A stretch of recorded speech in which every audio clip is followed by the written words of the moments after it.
안녕하세요. 저는 40대 남자입니다. 남들이 보면 굉장히 평범한 그냥 아저씨예요. 실제로도 평범합니다. 평범한 부모님 밑에서 자라서 평범한 학교를 나오고 평범한 사람을 만나 평범하게 가정을 이루었습니다. 딸 하나, 아들 하나, 딱 대한민국 평균. 아, 요즘은 이 평균이 힘들다고들 하니 나름 복받은 인생인가요? 아무튼 제 인생은 별로 크게 역경도 고난도 없었습니다. 따분하고 지루할지언정 말이죠. 친구들도 다들 평범해요. 비슷비슷한 집안, 비슷비슷한 학력, 다들 비슷한 시기에 비슷한 규모의 회사에 취직해서 비슷한 시기에 결혼했습니다. 정말 특별한 거라고는 하나도 없어요. 그런 제 친구 중에서도 특별한 친구 한 명이 있었는데요. 집이 무척 가난한 친구였어요. 누더기 같은 교복을 입고 점심시간에는 친구들 몰래 어디론가 도망을 가던 그런 친구요. 다들 알고 있었습니다. 도시락을 싸오지 못해서 그게 부끄러워서 도망을 간다는 사실을요. 어느 날은 어머니께 그런 친구가 있다는 말을 한 적이 있어요. 그랬더니 어머니는 그날 이후로 밥과 반찬을 평소에 싸주시던 거의 2배로 싸주시더라고요. 그러면서 저에게 말씀하셨습니다. 아무리 그래도 한참 클 나이에 밥 굶으면 쓰나. 네가 그 친구 기분 나쁘지 않게 같이 먹자고 하고 같이 먹어. 엄마가 너무 많이 싸준다고. 저도 그 친구가 늘 신경이 쓰였던 탓에 그러겠다고 고개를 끄덕였어요. 그리고 그날 점심시간에 또 도망을 가던 그 친구를 불러세웠습니다. 나랑 밥 같이 먹자. 아, 나는 괜찮아. 아니, 내 밥 좀 같이 먹어달라고. 어머니가 너무 많이 싸주셔서 혼자 다 못 먹을 것 같아서 그래. 잠시 고민하던 친구가 어딘가 쑥스러운 얼굴로 고개를 주걱거렸어요. 한 번 더 거절하기엔 그 친구도 배가 많이 고팠었다고 나중에 시간이 좀 지난 뒤에 말해주더라고요. 그렇게 매일매일 고등학교를 졸업할 때까지 그 친구와 저는 밥을 함께 먹었어요. 어느 날은 집으로 그 친구를 데려오라는 어머니의 말에 집에 데려간 적도 있었습니다. 그 친구는 정말 평범하게 그지없는 저희 집을 신기한 듯 둘러보며 연신 감탄사를 내뱉었어요. 평범한 집, 평범한 TV. 다들 있는 그런 것들에 감탄하고 부러워하는 그 친구를 보며 우월감을 느끼지 않았다면 그것도 거짓말이겠죠. 어머니가 준비한 음식들을 먹으며 세상에서 이렇게 맛있는 음식은 처음 먹어보는 양 구는 그 친구를 동정했던 것도 같습니다. 하지만 저희 둘은 정말 친하게 지냈어요. 나중에 그 친구가 그날 먹었던 저희 어머님 밥이 자신이 그때까지 먹어본 밥 중에 제일 맛있고 푸짐한 상이었다고 말하더라고요. 한 번은 이런 일도 있었어요. 그 친구는 잘못한 것도 없이 종종 친구들에게 놀림의 대상이 되곤 했죠. 이유는 물론 그 친구의 가난 때문이었어요. 너는 왜 그렇게 매번 밥을 얻어먹냐? 도시락도 못 쌀 정도로 가난해? 얼굴이 시뻘개져서 대답도 못하곤 했어요. 얘가 밥을 얻어먹든 아님 그냥 같이 먹든 네가 뭔 상관인데 그래. 아, 그냥 궁금하니까 물어본 거지. 그런 게 왜 궁금한데? 친구가 친구 사정 궁금해하지도 못하냐? 친구가 친구 생각 안 하고 곤란해하는 질문하는 것도 그것도 친구냐? 덕분에 저도 같이 따돌림 아닌 따돌림을 당했던 시절도 있었죠. 너무나 당연하게도 그 친구는 대학을 가지 못했습니다. 공부를 잘해서 장학금을 받고 가는 가난한 집 친구들도 왕왕 있다고는 하지만 그 친구는 공부를 잘하진 않았거든요. 제가 대학을 다니면서부터는 그전만큼 자주 만나지는 못했어요. 하지만 가끔 만나면 늘 부럽고 동경이 섞인 눈으로 저를 바라보곤 했습니다. 그리고는 술 한 잔 걸치면 제 어깨에 손을 두르고 내 대학생 친구라고 부르며 자랑처럼 말하고 다니곤 했어요. 제가 다니는 대학은 그렇게 좋지도 않았는데 말이죠. 배운 게 없어서 할 수 있는 게 몸 쓰는 일밖에 없다고 막노동판에 뛰어들 때도 웃는 얼굴로 말하던 친구였습니다. 가난했지만 불행해 보이진 않았어요. 우리 부모님이 나 안 버리고 키워주신 것만으로도 너무 고맙지 뭐. 대단하다 생각했던 적도 많습니다. 그런 환경에서도 그런 성격을 가질 수 있다는 것에 말입니다. 나중에는 존경스럽기까지 했어요. 그게 언제냐면 나 결혼한다. 오, 진짜? 축하해. 제가 번 돈으로 결혼도 하고 신혼살림도 차리고 그걸 혼자 힘으로 다 했거든요. 저는 학자금 대출을 갚는다고 모아둔 돈이 하나도 없어서 신혼집도 부모님이 많이 도와주셨거든요.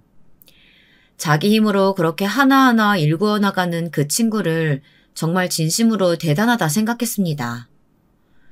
근데 어느 날부턴가 연락이 되지 않았어요. 결혼을 하고 얼마 지나지 않은 때였던 것 같아요. 오랜만에 연락했더니 없는 번호라고 하더라고요. 신혼집을 가봐도 이미 이사가고 없다는 소리만 들려왔습니다. 부모님이 사시던 집도 그랬고요. 여기저기 수소문을 해봐도 친한 사람은 저밖에 없었던지라 소식을 아는 친구가 없었어요. 어머니를 통해 들은 소문들 몇 가지뿐이었습니다. 아버지가 빚을 크게 져서 있는 재산도 다 털어먹었다더라. 그래서 야반도주를 한 거다라는 소문부터 아니다, 사실 로또가 당첨돼서 소문나는 게 싫어서 다 같이 없어진 거다까지 정말 다양한 소문들이 돌았습니다. 나한테만이라도 말은 해주고 가지. 서운하더라고요. 그래도 제일 친한 친구라고 생각했는데 말이죠. 가끔 소식도 궁금하고 어떻게 사나 걱정도 됐지만 사는 게 바빠서 어느새 그 친구에 대한 생각을 점점 하지 않게 되었습니다. 그렇게 10년이 지났어요. 이제는 그때 그런 친구가 있었지 정도로 추억할 수 있게 된 어느 날이었습니다. 모르는 번호로 전화가 왔어요. 여보세요? 분명히 받았는데 한참을 대답이 없더라고요. 번호를 확인하니 모르는 번호라 끊으려던 찰나였습니다. 잘 지냈어? 10년이 지났지만 목소리만 들어도 딱 알 수 있겠더라고요. 그 친구였습니다. 너무 뜻밖의 사람의 전화라 너무 놀랐지만 반가운 마음이 더 컸습니다. 잊고는 있었지만 문득 뭐하고 사는지 잘 사는지 너무 궁금했거든요. 그렇게 오랜만에 만날 약속을 정하고 그 시절 자주 갔던 술집에서 만나기로 했습니다. 다행히 없어지지 않은 곳이 한 곳 있었거든요. 야, 여긴 진짜 하나도 안 변했다. 이 동네 얼마 만에 오는데? 그때 떠나고 한 번도 안 왔지. 그러니까 이제 한 10년 넘었나? 세월 진짜 빠르네. 오랜만에 보는 친구가 어딘가 힘든 얼굴을 하고 있었어요. 예전에는 아무리 상황이 힘들어도 늘 웃는 얼굴이었는데 그늘이 져 있었습니다. 분위기도 많이 바뀌어 보였어요. 그래, 그동안 어떻게 살았냐? 어떻게 연락 한 번을 안 해? 제가 그렇게 말하니 미안한 듯 피식 웃더라고요. 그러면서 그때 이야기를 해줬습니다. 무수히 많았던 소문들 중 하나가 맞는 거였더라고요. 아버지가 간간히 도박을 하는 건 알고 있었는데 그렇게 판이 큰 줄은 몰랐어.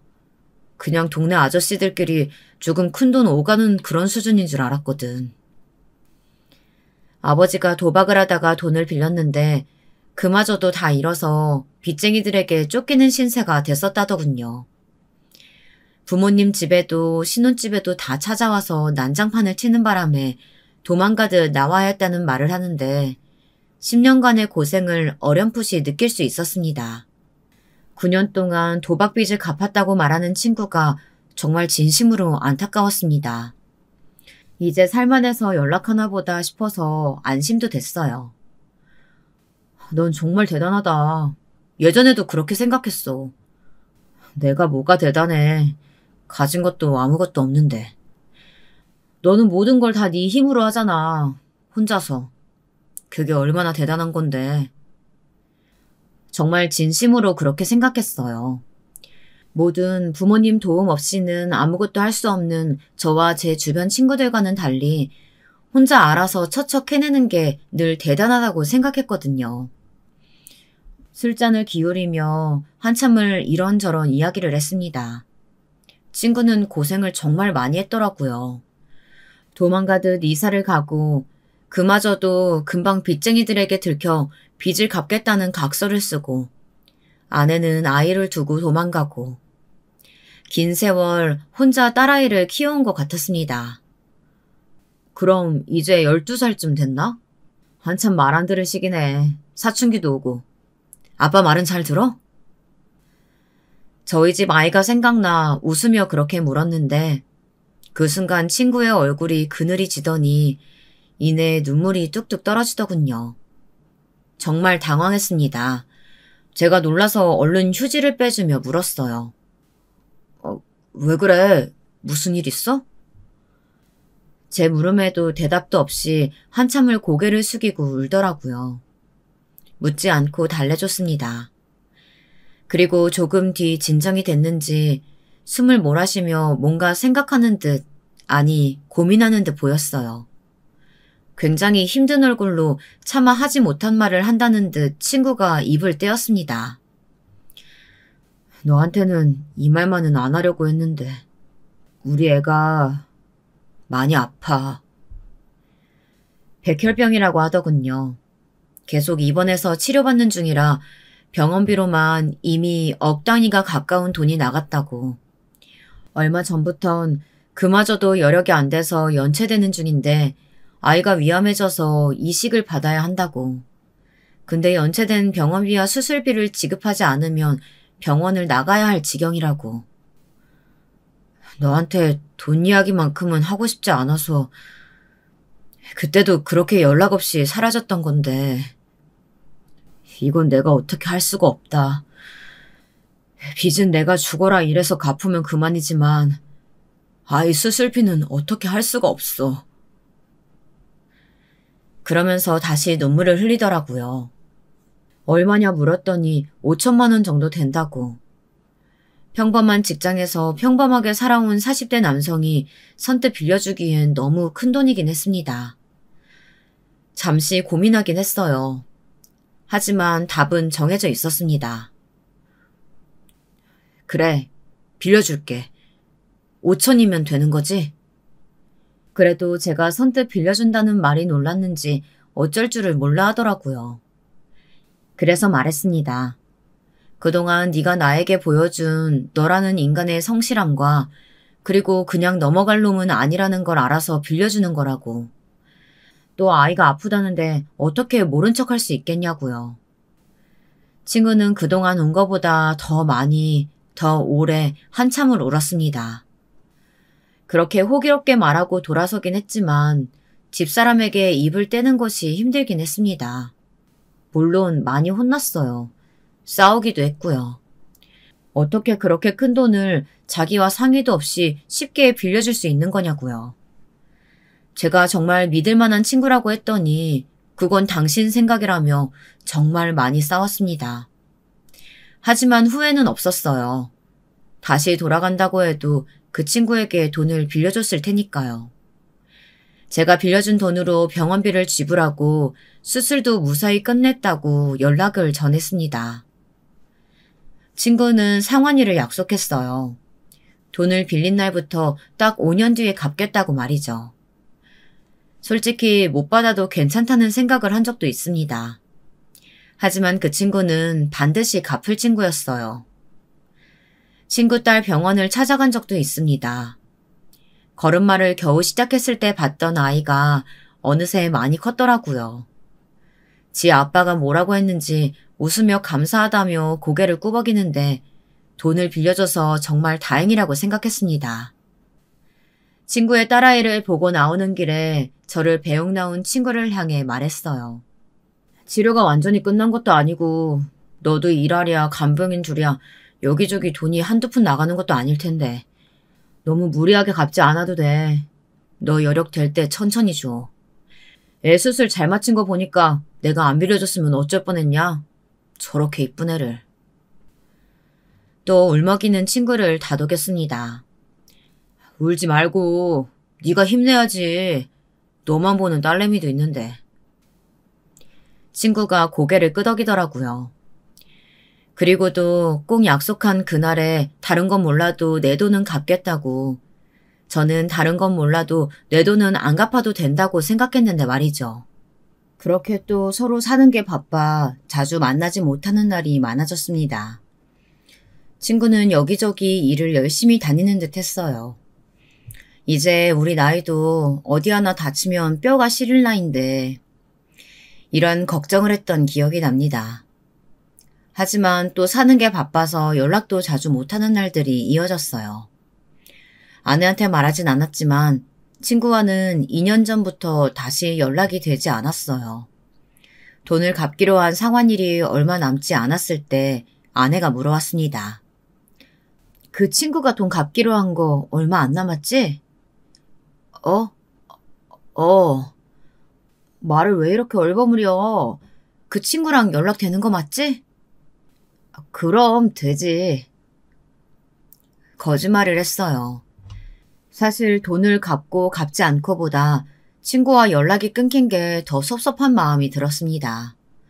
그렇게 서운한 마음을 혼자 삭히며 친구에게도 뭔가 사정이 있겠지 하고 있을 무렵이었습니다. 처음 보는 번호로 전화가 왔어요. 친구였어요. 딱 돈을 상환하기로 한 날 연락이 왔더라고요. 어디로 나오라는 친구의 말에 나갔습니다. 나간 자리에서 친구의 옷차림에 우선 한번 놀랐어요. 늘 허름하게만 하고 다녔던 친구가 굉장히 멀끔해져서 나타났더라고요. 막 엄청 비싼 물건들을 들고 걸친 느낌은 아니었어요. 하지만 보통의 사람처럼 멀끔했습니다. 그 친구는 늘 보통도 되지 않아 마음이 쓰이는 친구였으니까요. 얼굴 좋아 보여서 좋다. 잘 지냈지? 그동안 연락 못해서 미안해. 뭐가, 너도 다 일이 있었겠지. 그리고 이렇게 연락했잖아. 제 말에 친구가 역시 그렇게 말해줄 줄 알았다며 웃더라고요. 그리고 그날은 친구와 오랜만에 밥도 먹고 술도 한잔 했습니다. 밥도 술도 본인이 계산하겠다는 친구에게 제가 물었어요. 어디서 복권이라도 된 거야? 사람이 너무 멀끔해졌어. 살다 보니 이런 날도 오더라고. 그렇게 말하면서 친구는 그간 있었던 일을 말해줬습니다. 살던 집이 택배도 제대로 오지 않을 만큼 변방이었는데 어느 날 그 주변으로 도로가 뚫린다고 하더니 보상금이 들어오더랍니다. 그 돈으로 제 돈부터 갚으려고 했는데 아이가 다시 좀 안 좋아져서 거기에 정신이 좀 팔려 있었다고. 그리고 아버지 명의로 되어 있던 대대로 내려와 있는 줄도 몰랐고 돈도 안 됐던 고향의 작은 땅 하나도 갑자기 그린벤트가 풀려서 땅값이 엄청나게 뛰었다고요. 사람이 착하게 살면 복을 받는구나 생각했습니다. 그래서 진심으로 축하해줬어요. 제가 돈을 받게 될 수 있게 된 것보다 친구가 이제 편하게 살 수 있게 된 것이 기뻤습니다. 그래서 농담 삼아 말했어요.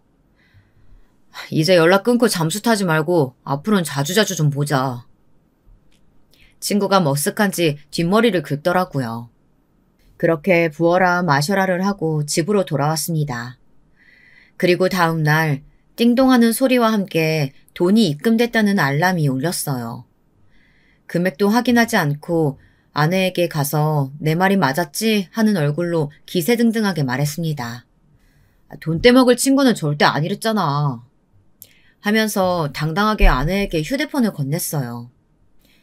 그래, 당신 잘났다. 아내는 못 말린다는 듯 웃더니 제 휴대폰을 가져가 입금 문자를 보더라고요.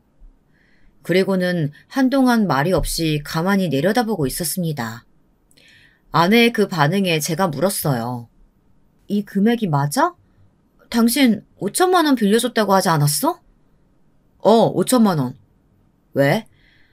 이 자식이 이자도 좀 넣는다고 어제 그러긴 했는데 내가 그러지 말라고 분명히 신신당부했는데. 이자? 이자를 좀 넣는다고 했다고? 왜 그러는데? 아내의 그 반응에 저는 아내의 손에 들린 휴대폰을 다시 가져와 문자를 확인했습니다. 그리고 경악했습니다. 이게 뭐야?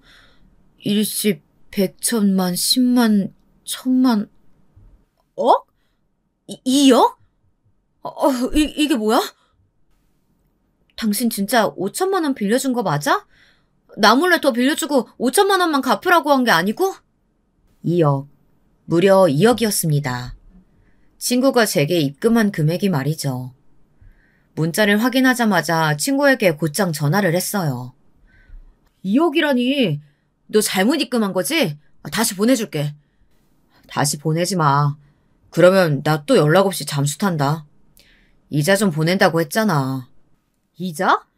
세상에 누가 5천 빌려주고 2억 5천을 이자로 받아. 다시 줄 테니까 받아. 네가 나한테 빌려준 건 돈 5천만 원이 아니라 우리 딸 생명줄이었어. 그러니까 받아. 마음 같아서는 10억도 주고 싶은데 그러지 못하는 게 슬프다.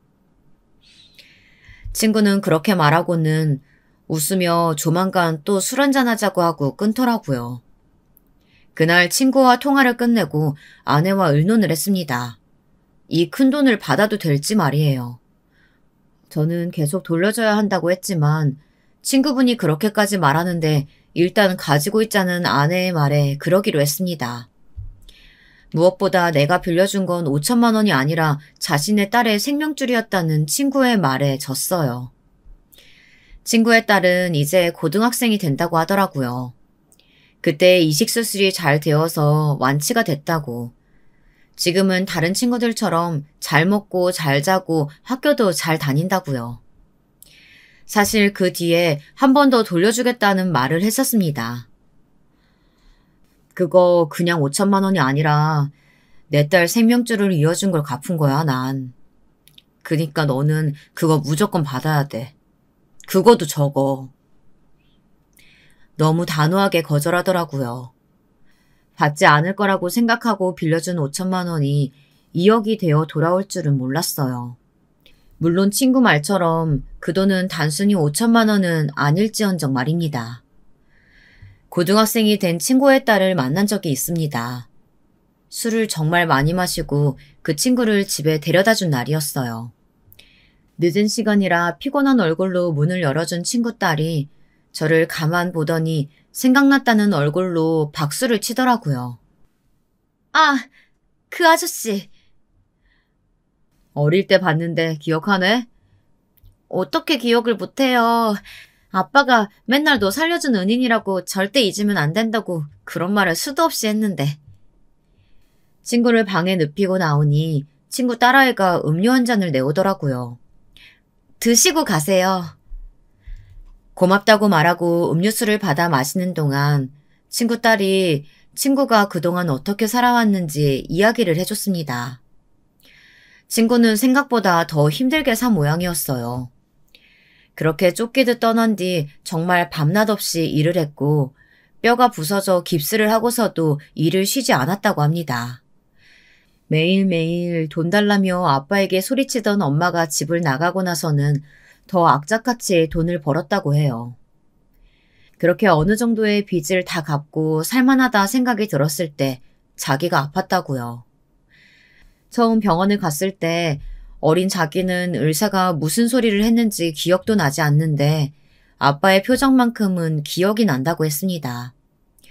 그 세상을 다 잃은 절망적인 표정이요. 병원에 입원하고는 자신을 간병인에게 맡기고 병원을 자주 오지 못했지만 가끔 오면 매번 땀에 절어있는 옷과 어딘가 꼭 한 군데는 닫혀있는 모습에 아빠가 자신을 위해 또 열심히 돈을 벌고 있구나 생각했대요. 근데 자신이 병원비 때문에 쫓겨나게 생기자 친구는 정말 많이 울었다고 합니다. 왜 아니겠어요. 제 자식이 아픈데 병원비를 내지 못해서 병원을 나가야 한다는 상상만 해도 이미 마음이 너무 아려오는데요. 병원에 무릎까지 꿇고 빌었지만 해결이 되지 않자 친구는 최후의 수단까지 생각한 것 같았어요. 아빠는 제가 알고 있다는 사실 모르세요. 그리고 그땐 저도 몰랐어요. 다 크고 나서 그게 그런 거였구나 알았지. 친구는 죽을 생각을 했던 모양이에요. 보험을 들고 서류를 찾아보고 그랬던 것 같습니다. 하지만 대한민국 그 어느 보험에도 자살의 보험금을 주는 보험은 없잖아요. 아마 친구는 자신이 죽는 것은 상관이 없지만 자신도 없고 돈도 없는 상황에 남겨질 아픈 딸을 상상했겠죠. 그리고 정말 마지막에 마지막까지 몰린 상태에서 저에게 전화를 했을 겁니다. 그날 친구가 정말 꺼내기 힘든 말을 꺼내는 얼굴로 저에게 어렵게 돈 이야기를 했던 게 생각났어요. 마지막에 마지막까지 저한테만은 돈을 빌리려 하지 않았던 것 같았어요. 친구 딸에게 그런 이야기를 들은 다음 언젠가 물어봤었습니다. 누구한테 돈을 빌린다면 나한테 먼저 전화를 했었어야지. 왜 제일 나중에 했냐? 너한테 말 꺼내기가 제일 힘들었어.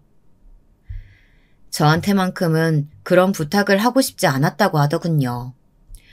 5천만 원이라는 돈이 작은 돈도 아니고 그런 부탁을 받고 고민할 게 너무 미안해서 말이죠.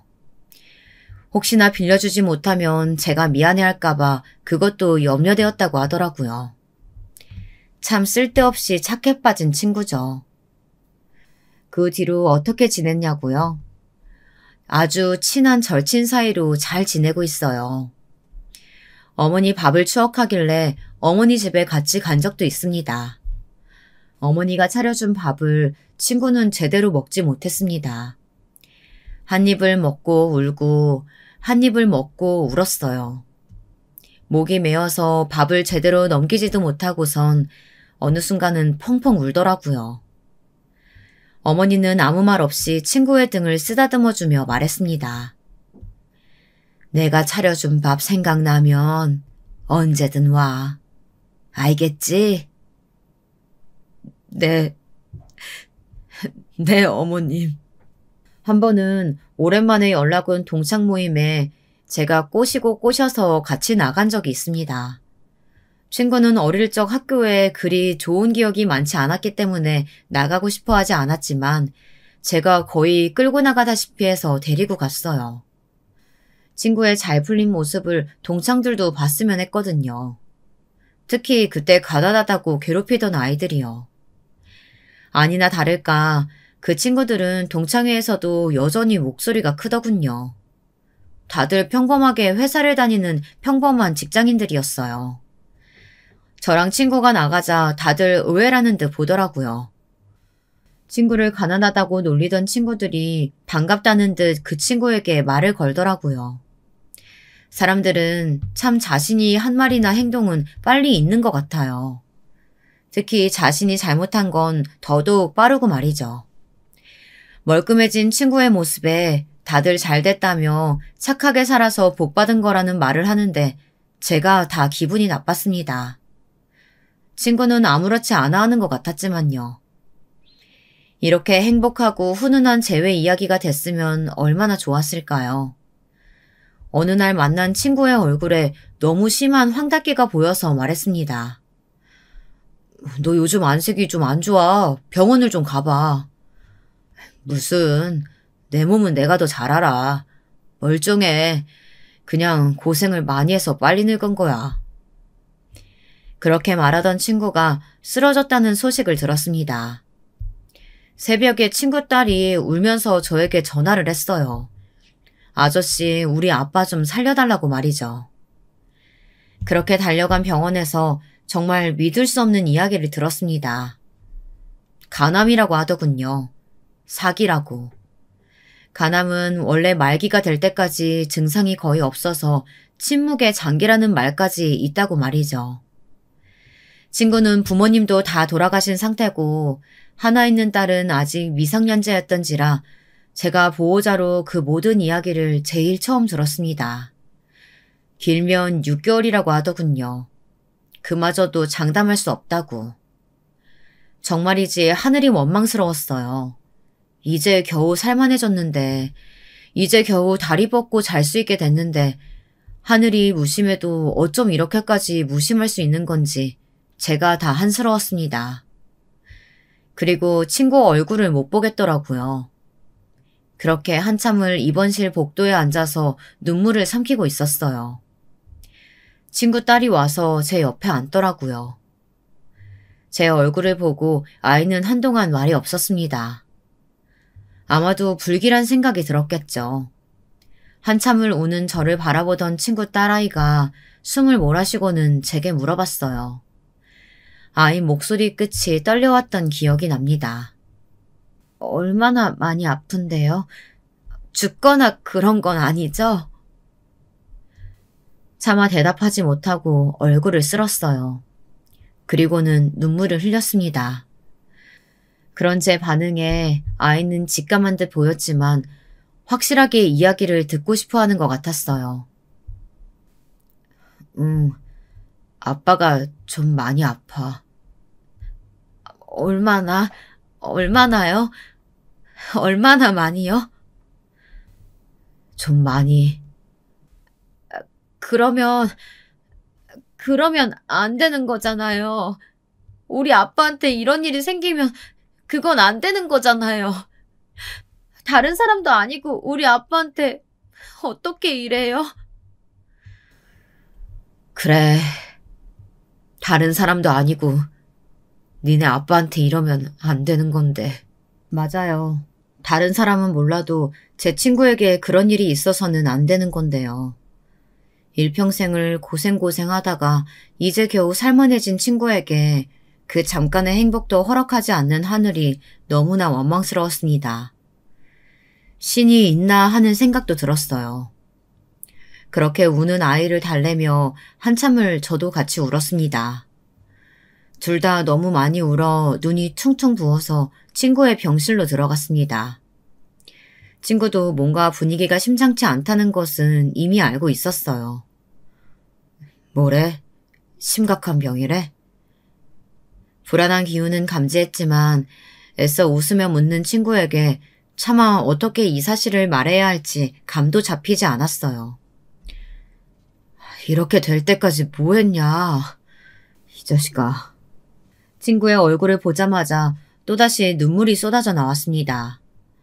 울다 지친 친구의 딸아이를 집으로 보내고 병실에는 친구와 저 둘밖에 없었어요.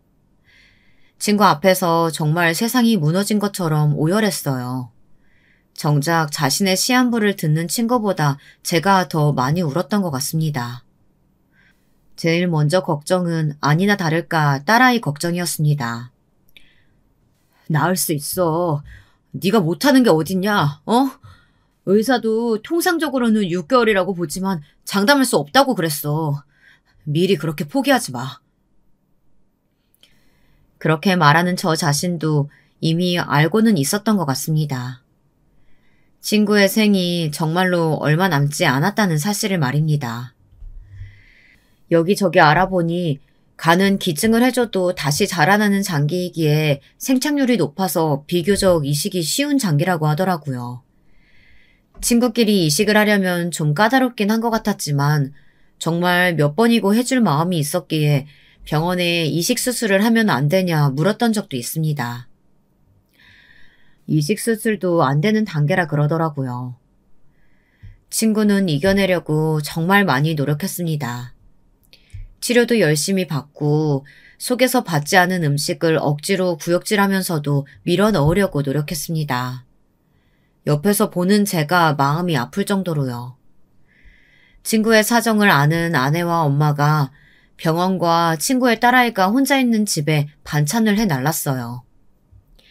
어머니가 처음 친구 병실을 찾아온 날 울지 않으려 노력하시며 말씀하셨습니다. 나는 친구 중에 너처럼 믿음직한 아를 본 적이 없다. 너처럼 제대로 된 아를 본 적이 없어. 하늘도 그런 마음 알아주실 거니까 절대 포기하면 안 된다. 알겠지? 네. 네, 어머님. 저희 어머니가 오신 날 친구는 두 번째로 많이 울었던 것 같아요. 현대의학이라는 게 정말 이럴 땐 쓸데없이 정확하더라고요. 친구는 정확히 6개월 선고를 받고 5개월째 접어드는 시기부터 눈에 띄게 기력이 빠졌습니다. 모두의 기대와 소망과는 달리 친구는 하루하루 말라갔어요.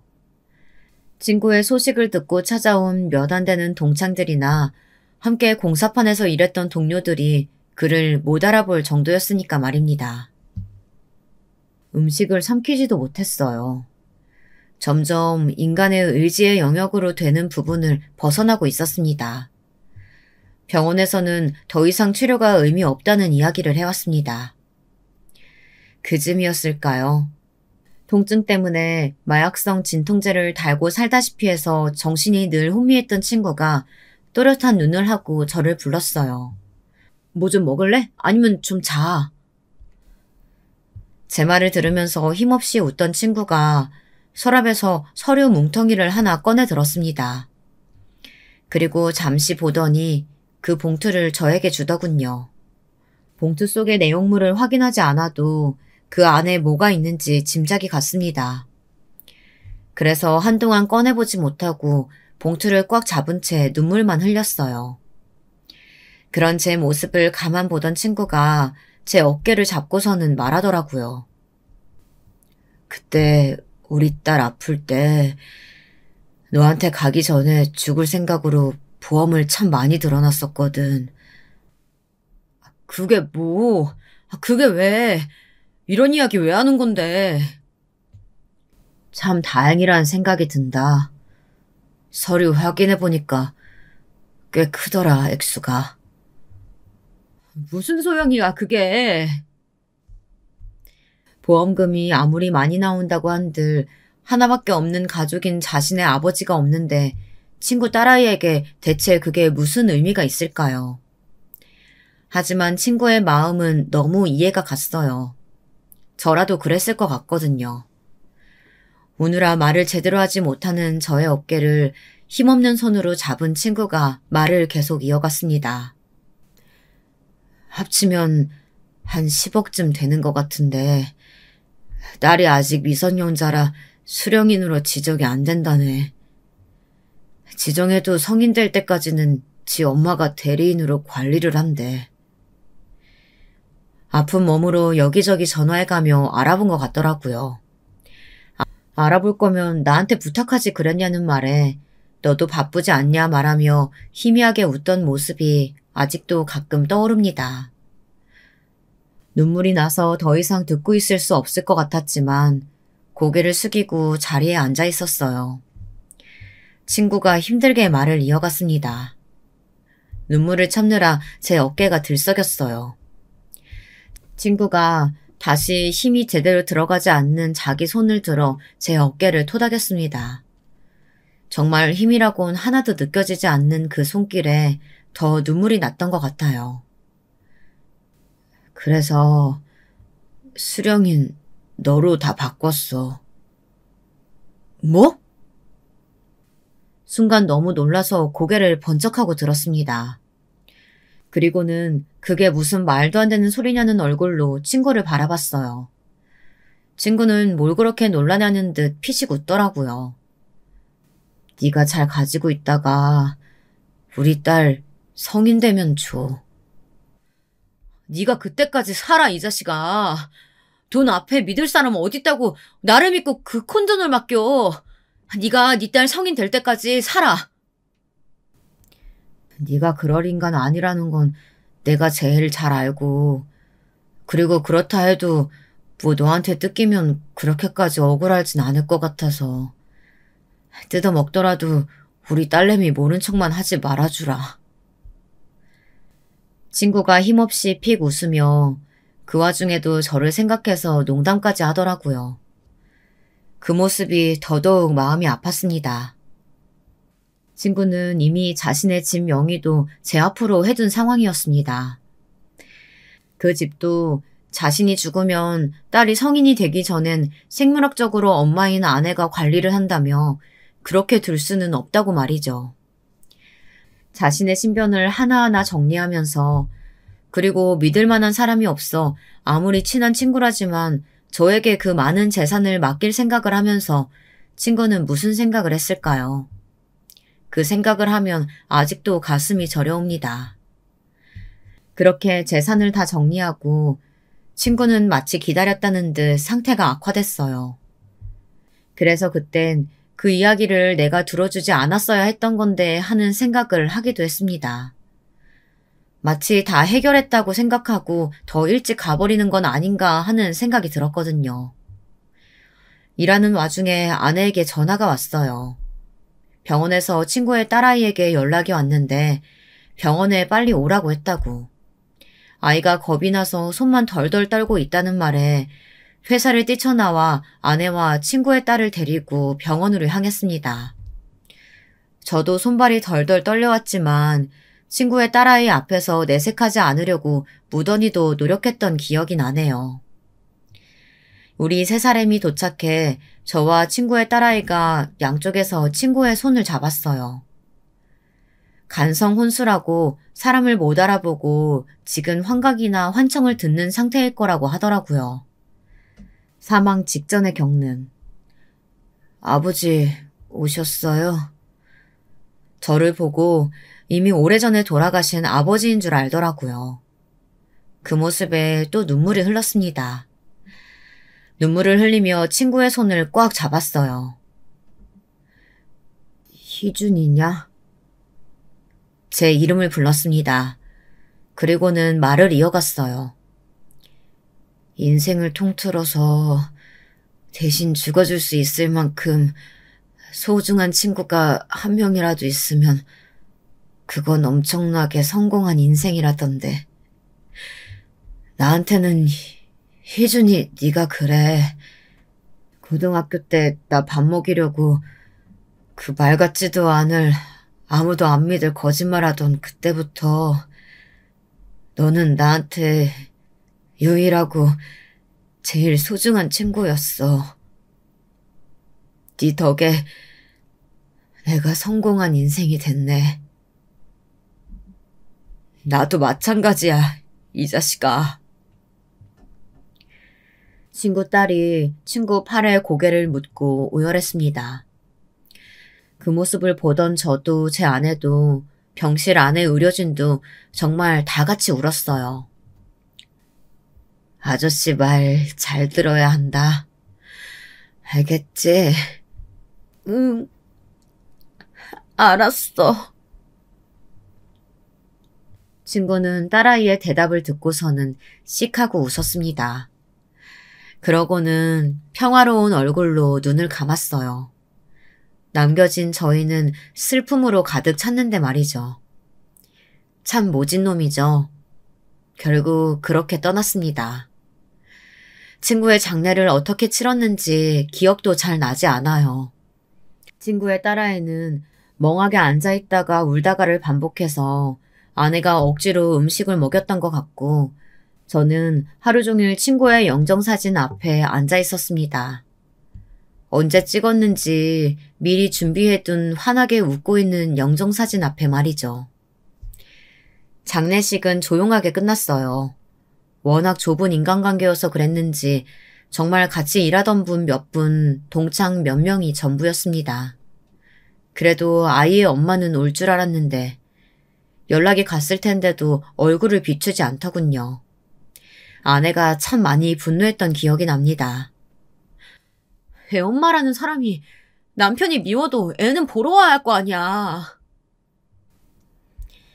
아내는 이미 친구 딸에게 정이 많이 들어있었어요. 친구의 장례를 치르고 친구의 딸아이에게 다가가 물었습니다. 현아, 아저씨 딸 할래? 장례를 치르자마자 아내와 이야기했던 문제였습니다. 아이가 살아가면서 서류상으로도 부모가 필요한 일이 많을 거고 혹시나 만약에 친모라는 사람이 찾아와 이런저런 권리를 주장할 때 저희가 방패막이가 되어주려면 그 편이 낫겠다고요. 친구 딸아이는 제 제안을 고맙지만 괜찮다고 자긴 아빠의 딸로 남고 싶다고 거절했어요. 저는 그 마음도 너무 이해가 됐던지라 아이의 의견을 존중했습니다. 하지만 집을 합치는 건 저희가 양보하지 않았어요. 아빠가 아저씨 말 잘 들으라고 하지 않았냐며 반쯤 협박해서 원래 살던 집을 정리하고 저희 집으로 들어오게 했습니다. 저희 아이들과도 별탈 없이 잘 지냈어요. 처음에는 많이 힘들어 보이긴 했습니다. 왜 아니겠어요. 하나밖에 없던 가족을 잃었는데요. 하지만 곧 씩씩하게 이겨내는 것 같았어요. 누가 지 아빠 딸 아니랄까봐 말이죠. 현아에게 주기 위해 모아둔 보험금과 집을 판 돈은 따로 계좌를 만들어 넣어놨습니다. 아이의 명의로 해두면 아이 엄마가 권리를 주장할 수도 있기 때문에 일단은 제 명의로 해뒀습니다. 그리고 불길한 예감은 슬프지만 들어맞았어요. 친구의 사망보험금 이야기를 어디서 들었나 보더라고요. 당신이 뭔데 내 딸 재산을 관리해? 어? 내가 제 법적 대리인이니까 나한테 줘야지 그 돈은. 장례식에 코빼기도 안 비치더니 보험금 이야기에 이렇게 달려오셨어요? 그때는 내가 정신이 없어서. 지금도 오자마자 현아 이야기는 하나도 묻지도 않고 돈 얘기부터 하는 게 애엄마가 할 소린가요? 우리 딸 어떻게 지내냐, 아픈 건 없냐, 안부부터 묻는 게 먼저 아니에요? 네가 우리 딸 엄마야? 왜 이렇게 오바야? 돌아가세요. 아니면 경찰에 신고할 겁니다. 하지만 그건 시작에 불과했어요. 친구의 전부인이자 현아의 친모는 친구의 사망보험금과 집을 정리한 돈을 달라고 매일매일 행패를 부렸어요. 어느 날은 애를 만나 회유라도 한 모양이에요. 하지만 저도 애도 꿈쩍하지 않자 그래도 제가 꿈쩍 안으니 어느 날 사라졌습니다. 아이와 아내는 포기했나 보다 했지만 저는 알 수 있었어요. 그렇게 쉽게 포기할 사람이 아니라는 걸 말입니다. 아니나 다를까 집으로 통지서 하나가 날라왔더라고요. 친구가 남기고 간 재산에 소유권을 주장하는 걸로 말이죠. 정말 한 푼도 주고 싶지 않아. 현아한테 그대로 다 주고 싶어. 나도 그런데 그게 좀 힘든 모양이더라고. 아무래도 아이의 친모라 상속에서 어쩔 수 없는 부분이 있더라고요. 저희가 아이에 대해 법적으로 전혀 권리가 없어서 정당성을 갖기도 힘든 모양이었습니다. 현아가 절대 싫다고 해도 어쩔 수 없다고요.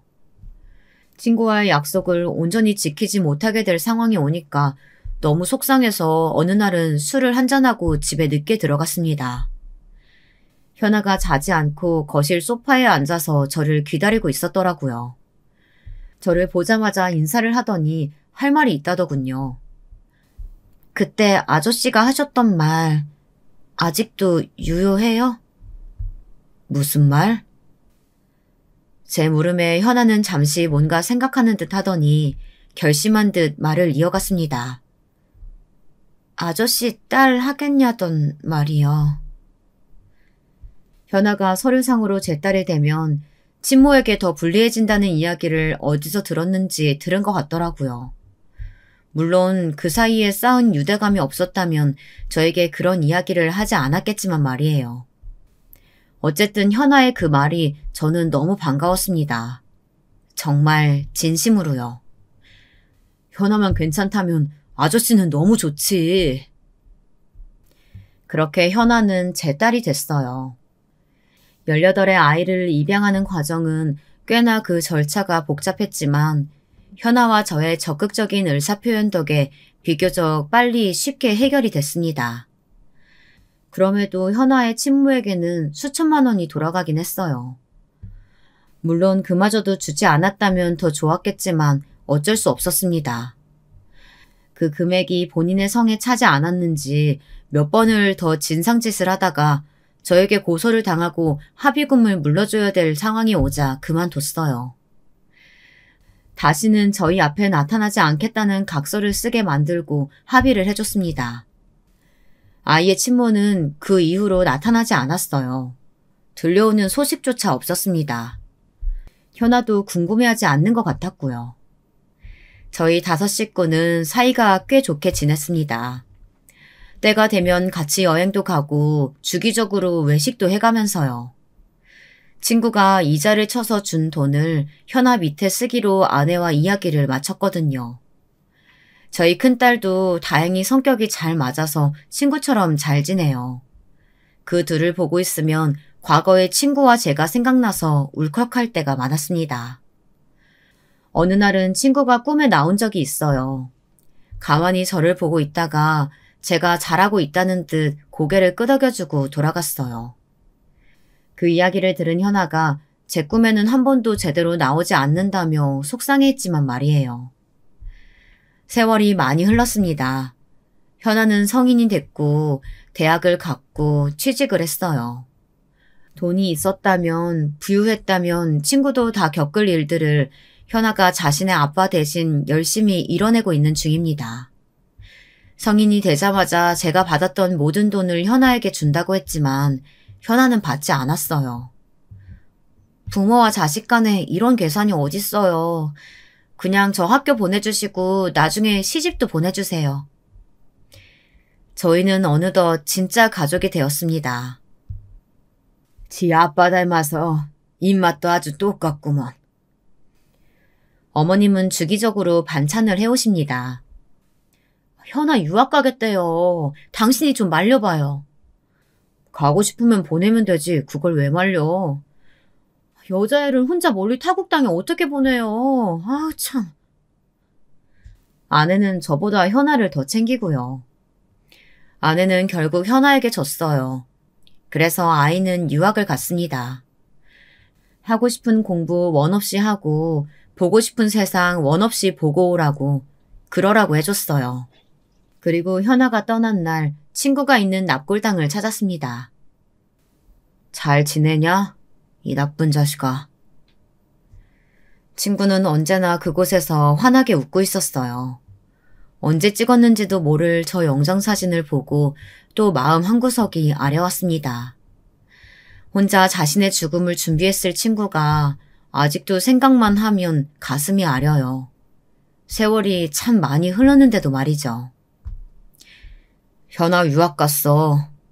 하고 싶은 거 다 하게 해주면서 키우고 있다. 아니 지 혼자 스스로 잘 크는 거지만. 친구를 보며 말했습니다. 너무 오래 너무 많이 일해서 일찍 쉬러 간 거라고 그렇게 생각하기로 했다. 너 뻑하면 연락 끊고 사라졌었잖아. 그것처럼 지금은 좀 오래 연락이 끊긴 거라고 그렇게 생각하면서 살아. 맞는 말이긴 하지. 나중에 만나긴 만날 거잖아. 웃고 있는 친구의 사진이 미웠어요. 거긴 좋냐? 이제 일 안 하고 고민 없이 거기선 편해? 한참을 주절주절 말하다 왔던 기억이 있네요. 그 뒤로는 꽤 오랜 시간 가지 못했거든요. 제가 못 가는 동안에 아내가 대신 가봐줬던 것 같아요. 오랜만에 갔을 때도 납골당이 깨끗하게 누군가의 손을 탄 것처럼 유지가 되어 있는 거 보면 말이죠. 늘 그렇듯 사람들은 저마다 사는 게 바빠서 그 어떤 아픔이라도 시간이 좀 지나면 옅어지곤 합니다. 저도 예외는 아니었고요. 물론 아직도 추억하고 그리워하지만 말이에요. 저와 현아를 포함한 제 식구들은 아주 잘 지내고 있습니다. 서로를 위하고 생각하는 사이 좋은 가족이에요. 이제 조금 있으면 현아는 친구가 아빠가 되었던 그 나이가 됩니다. 이렇게 살아내다 보면 친구가 떠났던 그 나이보다 현아 나이가 많아지는 날이 오겠죠. 세월이 참 빠른 것 같아요. 참 긴 이야기인데 하고 보니 금방 끝난 것 같네요. 오랜만에 친구의 납골당을 한번 가보려고 합니다. 사실 어제 현아가 자기 남자친구라면서 남자애 하나를 데리고 왔는데 그닥 마음에 들지가 않아요.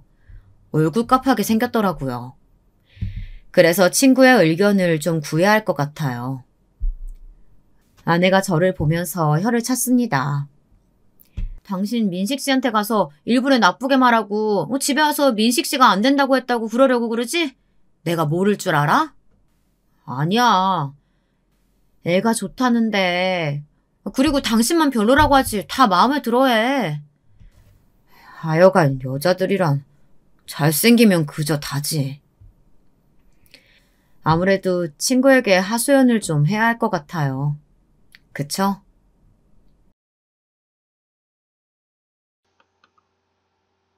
안녕하세요. 여러분, 혹시 은혜 갚은 까치라는 말 들어보셨나요? 대한민국 사람이라면 무슨 뜻인지 다 아실 텐데요. 저는 어려서부터 다른 건 몰라도 착하게 살려고 노력했어요. 누가 나한테 무언가를 주면 저도 똑같이, 아니, 그 이상으로 돌려주려고 노력했습니다. 이러다 얼마 전에 저에게 어마어마한 일이 일어났어요. 그래서 오늘은 그 얘기를 해보려고 합니다. 저는 현재 지방에 거주 중인 40대 초반 여자인데요. 이 얘기의 시작은 제가 홀로 8살 차이 여동생을 키우던 고등학생 때로 돌아가서 시작할게요. 저는 제가 고등학교 1학년일 때 부모님이 돌아가셨습니다. 교통사고로 갑작스럽게 그 자리에서 바로 돌아가셨어요. 우리 집은 원래 매우 화목했어요. 부모님은 저와 동생에게 다정하셨고 집안 형편도 나쁘지 않았거든요. 그래서 저는 어릴 때 기억은 행복했던 기억만 존재합니다. 부모님 손을 잡고 맛있는 음식을 먹으러 다니고 어린 동생과 놀러 다니기 바빴거든요. 그런데 그러다 부모님이 돌아가시고 제 인생의 암흑기가 시작되었어요. 미주야, 큰아빠가 네 부모님 돈은 알아서 관리해줄게. 나중에 성인이 되면 제대로 줄 테니까 걱정하지 말고, 알겠지? 그 대신 미주랑 현주는 여기서 살아. 큰아빠는 돌아가신 부모님의 사망 위로금과 우리 집을 처분한 모든 재산을 가져가셨어요. 그때는 제가 너무 어릴 때라 그런 큰아빠에게 고마움밖에 느낄 수가 없었습니다. 어린 저는 저와 동생을 거둬서 본인 집에서 자라게 해준 큰아빠가 감사했습니다. 어휴, 너희는 무슨 여자애들이 이렇게 밥을 많이 먹니? 라면을 사놓으면 너희가 다 먹잖아. 아유, 너희가 나한테 생활비를 줘, 뭐를 줘? 그리고 미주 너는 그냥 공부나 하지 무슨 수학여행을 간다고 하는 거야? 죄송해요. 안 간다고 담임선생님께 제가 말씀드릴게요. 하지만 큰아빠와 큰엄마는 우리 자매를 매일 구박했어요. 큰아빠 부부는 아들만 한 명 있었습니다. 사촌 오빠를 데리고 셋이 한우를 먹으러 간 사이 동생과 제가 배가 고파 라면을 끓여 먹으면 왜 먹냐고 구박하셨죠. 친척이라곤 큰아빠밖에 없던 터라 그대로 당하기만 했습니다. 또 현실적으로 제가 너무 어린 동생을 데리고 집을 나가면 갈 데가 없었어요. 그때 너무 속상했던 사실은 동생이 제대로 먹지 못했던 사실이에요. 날이 갈수록 마른 동생을 보고 얼마나 속이 상했는지 모릅니다. 그러다 제가 18살 때 큰아빠네 집에서 나오게 되는 계기가 발생했어요. 언니, 나 배고파. 아까 학교에서 먹은 급식이 다야. 큰엄마 몰래 뭐라도 먹으면 안 돼? 나 너무 배고파서 잠이 안 와. 그래? 잠시만 기다려. 언니가 그럼 부엌에 가서 뭐라도 가져올게. 조심스럽게 방을 나가 부엌에 갔더니 식탁 위에 귤이 있더라고요. 귤이 한두 개도 아니고 꽤 있길래 동생 먹을 귤 하나만 가지고 방으로 들어왔습니다. 2개를 가져가서 저도 먹고 싶었는데 그럴 수가 없었어요. 2개를 가지고 가면 우리가 가져갔다는 게 티가 날 것 같았거든요. 그렇게 동생에게 귤을 하나 건넸고 동생은 맛있게 먹었습니다. 너희가 귤 먹었어? 분명히 내가 식탁에 귤을 놔뒀는데 어떻게 귤이 하나도 없니? 얹혀 살면서 그렇게 남의 살림 다 뜯어먹고 싶어? 나는 그러라고 해도 그렇게 못하겠다. 양심이 어디 있어? 네? 귤을 먹기는 했는데 하나만 먹었어요. 절대 다 먹은 거 아니에요. 정말이에요. 먹기는 먹었다는 거잖아. 너희 밥 먹지 마. 내가 자선사업가야. 돈만 축내는 식충이들을 왜 내가 걷어줘야 해? 큰엄마는 정말 그날 동생과 저에게 밥을 주지 않았어요. 부엌에 들어오지도 못하게 막았죠. 학교에서 주는 급식으로 연명하고 있었는데 너무 서러웠습니다. 큰아빠는 그 광경을 다 봤으면서 옆에서 침묵을 유지하고 있었죠. 문제는 다음 날에도 밥을 주지 않았어요. 정말 서글프기 그지 없었습니다. 언니, 나 너무 배고파. 너무 배고파서 아무것도 할 수가 없어. 급식도 오늘 2번이나 먹었어. 동생이 배고파하는 것을 보고 저는 참을 수가 없었어요. 큰엄마와 큰아빠는 저와 동생에게 기본적인 것들도 해주지 않았습니다. 결국 귤로 시작된 사소한 일이 가출로 이어지게 되었죠.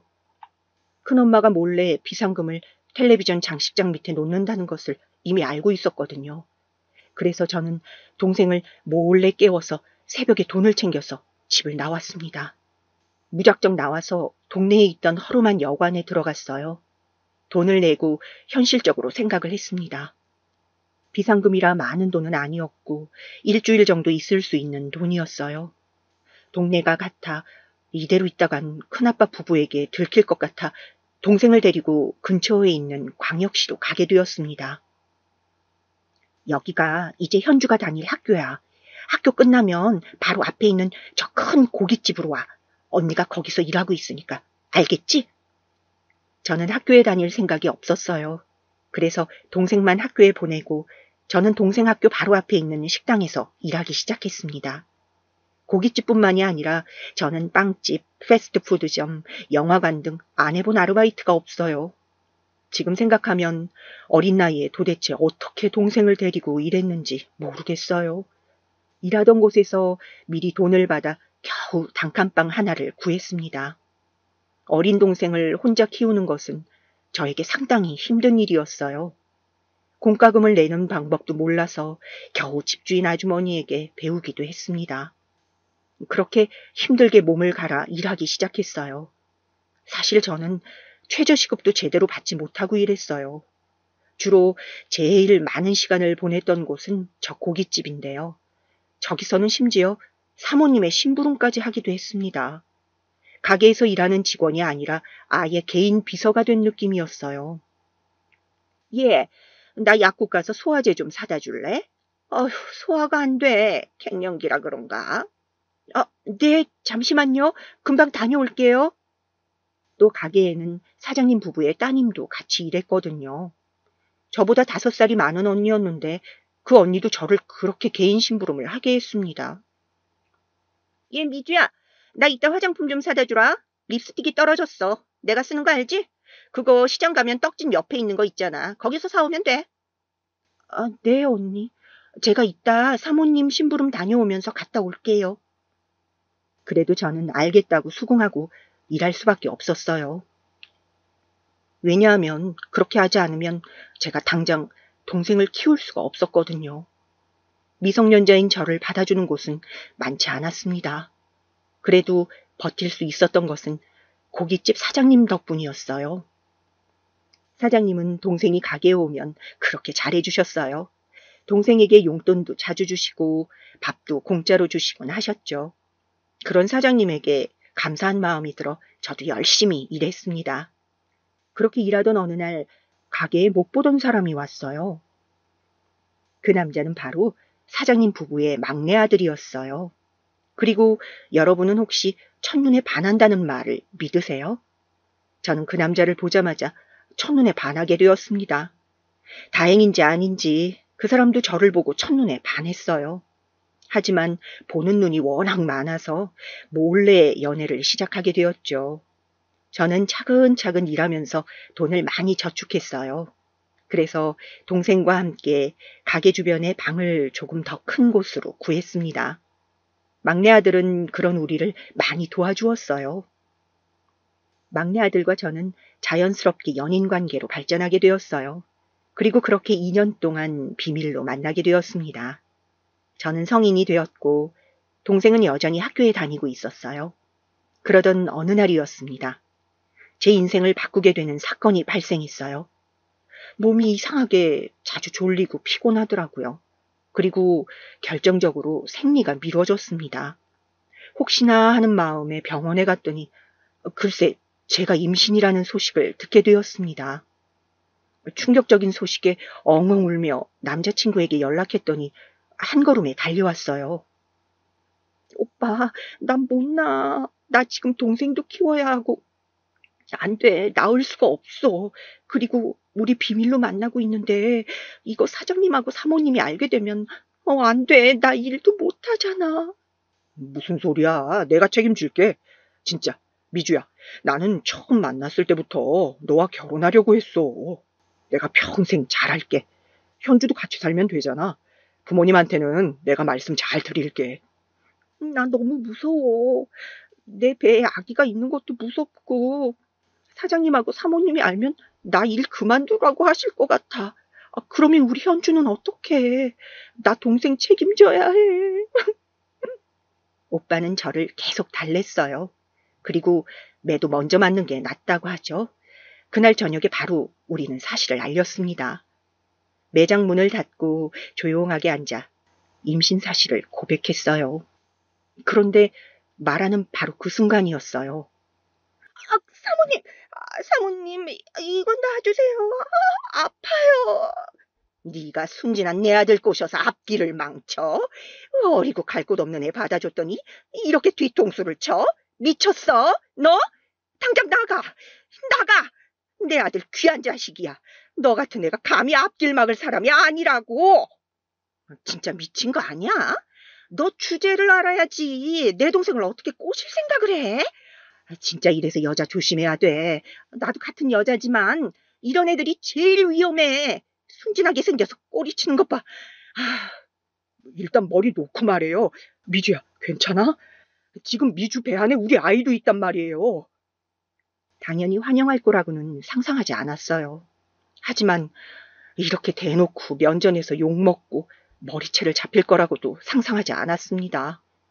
저는 말 그대로 너무 큰 반대에 심호흡을 겨우 했습니다. 일단 우리도 생각할 시간이 필요하다.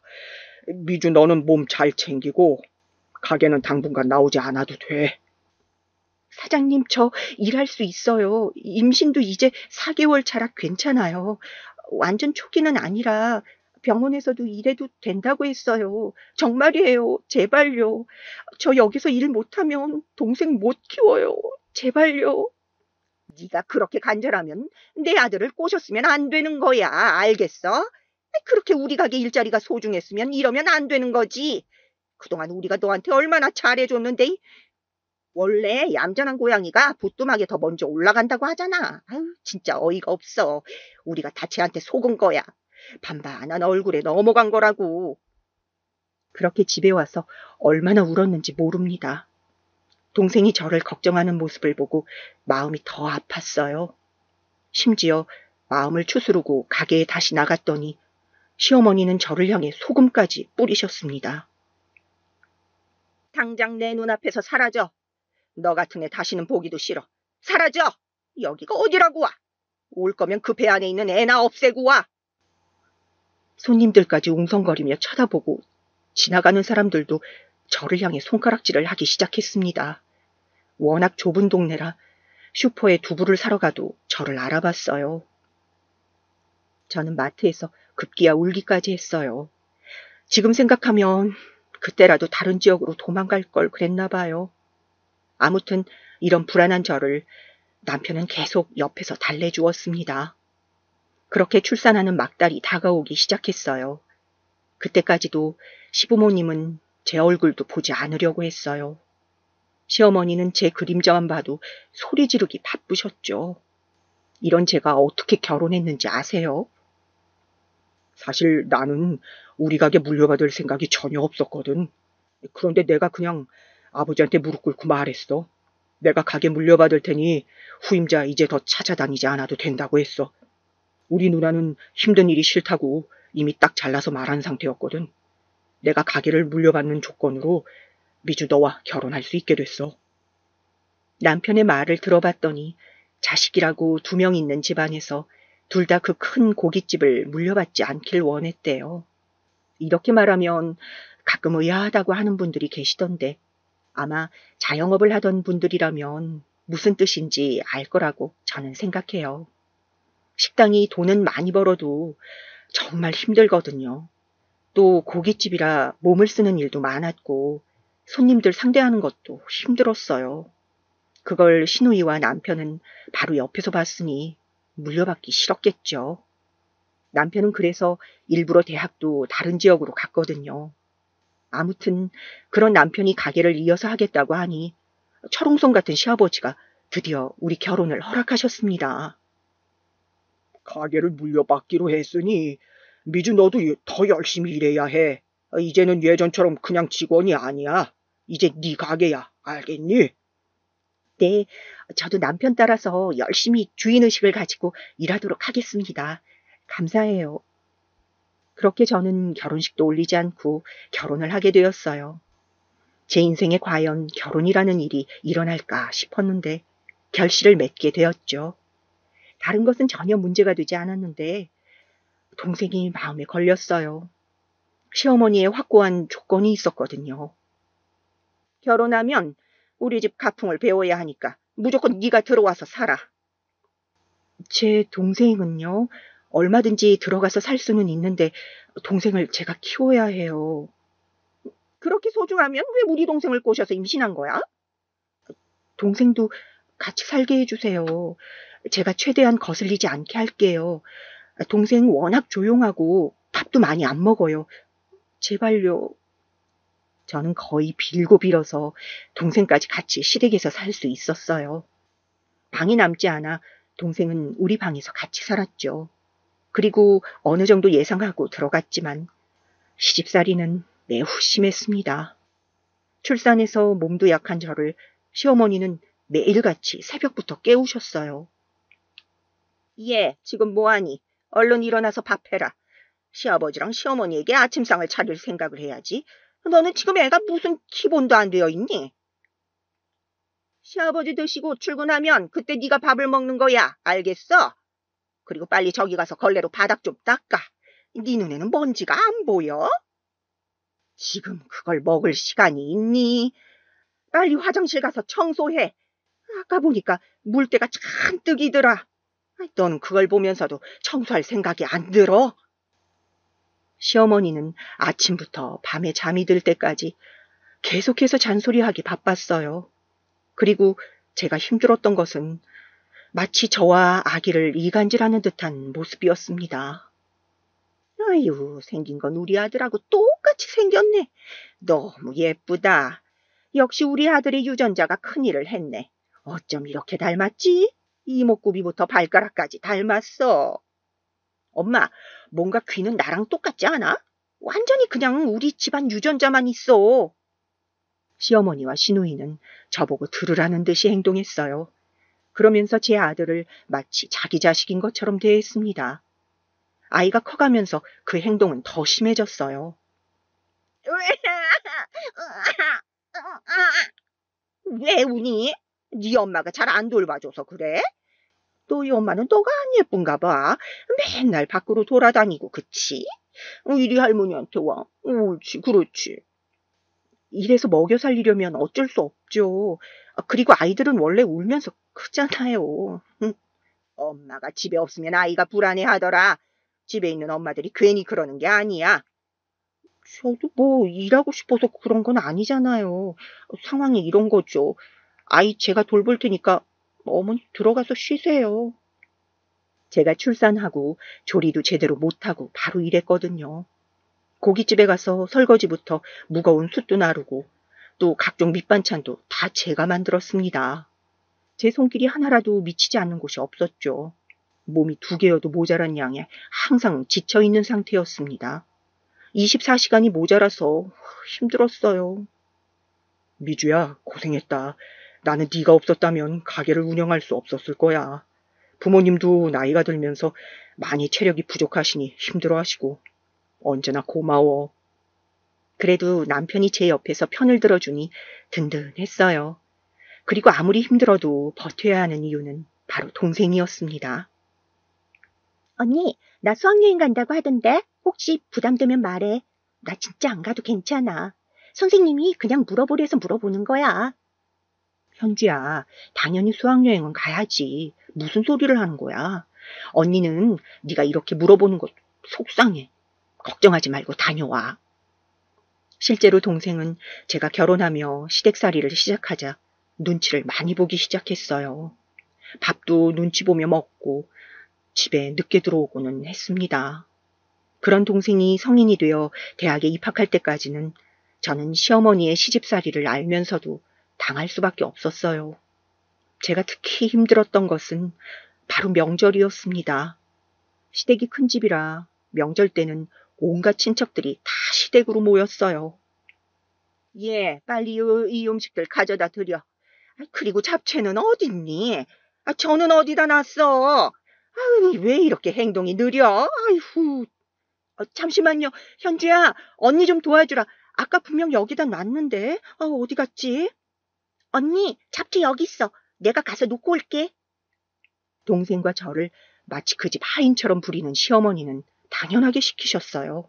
심지어 시누이는 소파에 가만히 앉아서 입으로 일하더라고요. 옳게, 거기 지금 김치가 없잖아. 김치 냉장고에서 김치 꺼내와야 할 것 같은데. 가서 가져와. 그리고 오면서 냉동실에서 나 아이스크림 가져다 줘. 시어머니도 시어머니지만 저는 시누이가 그렇게 얄미울 수가 없더라고요.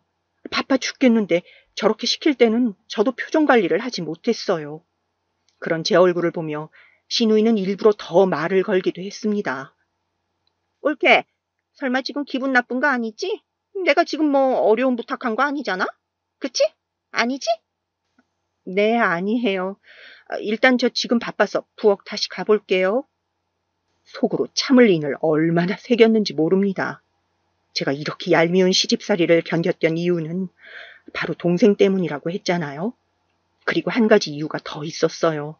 바로 시아버지였습니다. 시아버지는 늘 우리 자매를 보면 인자하게 웃어주셨어요. 그리고 제가 잊지 못할 사건이 하나 있는데 바로 동생이 대학에 갔을 때였어요. 동생은 사립대학교와 국립대학교 둘 다 붙게 되었는데 가고 싶어 하던 대학은 바로 사립대학교였습니다. 하지만 다들 알다시피 사립대는 등록금이 매우 비싼 학교라서 제가 감당할 수가 없었어요. 사실 고깃집에서 그렇게 일해도 돈 관리는 시아버지가 하고 있었거든요. 이게 지금 생각하면 말이 안 되는 사실인데 그때는 그게 당연하다고 생각했습니다. 제가 많이 곤란해하는 것을 알자 동생은 슬며시 저에게 그냥 국립대를 가겠다고 한 뒤였어요. 시아버지가 저를 몰래 다용도실로 부르더니 말씀하셨습니다. 미주야, 현주 이번에 대학 간다며? 내가 4년 내내 등록금을 준다고는 약속은 하지 못해. 그래도 첫 번째 등록금은 내줄 수 있단다. 걱정하지 말고 원하는 대학에 가라고 해. 아버님, 정말요? 너무 감사해요. 아니, 저는 전혀 기대하지 않았는데 너무 감사합니다. 시아버지가 무려 동생이 첫 등록금을 내준다는 소식에 저는 뛸 듯이 기뻤어요. 동생도 그 소식을 듣고 너무 기뻐했습니다. 시어머니에게는 비밀로 하고 시아버지가 몰래 해준 행동이었어요. 그렇게 동생은 시댁에서 독립해서 대학에 가게 되었습니다.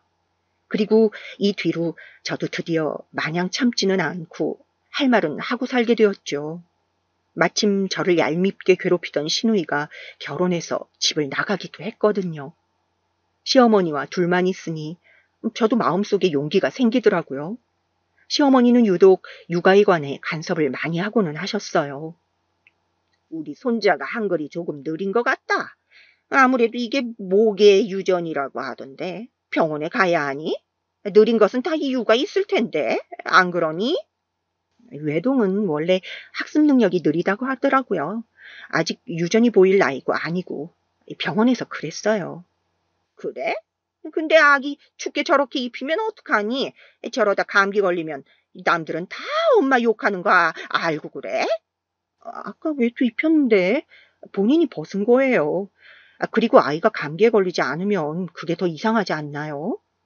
너는 시어머니가 말하는데 꼬박꼬박 그렇게 말대꾸하고 싶니? 그런 건 도대체 어디서 배운 말버릇이야? 어머, 저 어머님하고 친해졌다고 생각해서 자연스럽게 대화했다고 생각했는데 어머님 왜 그러세요?